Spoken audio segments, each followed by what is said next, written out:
Magandang umaga mga kasaka. Andito po ulit tayo sa ating munting sakahan upang ipakita ko sa inyo ang aking mga ginawa kahapon. Ito nga pala yung tubigan kong tinapos na kahapon linawin. Andito nga pala ang aking nanay at naglalaplap ulit siya ng aming ikakalat bukas na punla sa aming tubigan. At dahil sa linggo ang talok, kailangan namin tapusin. At kaya ito naman ay ang aming punla na pinapakita ko na medyo matanda na at kailangan na talagang maitalok. So ayan, ang dami nga. At ito nga yung kabuuhan na ginawa ko kahapon, kaya hindi ko na rin naasikasong mag-vlog kasi mahirap talaga kasi solo akong naghahawak ng hand tractor.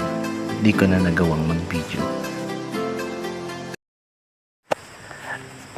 At dahil meron pa tayong natitirang isang tubigan na lilinawin, ngayon nga ipapagpatuloy natin.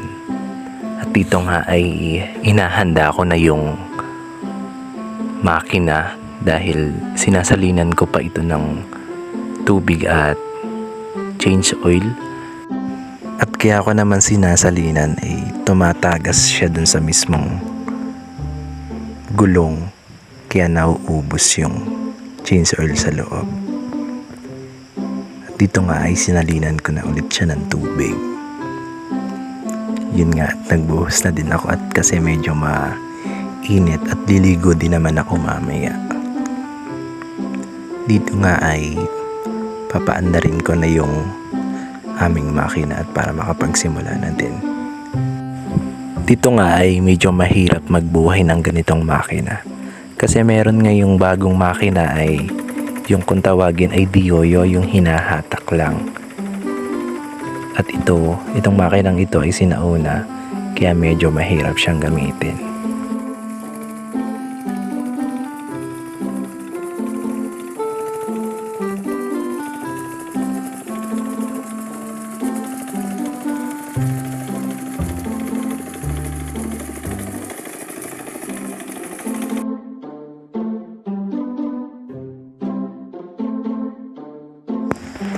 At ayan, natapos na natin ang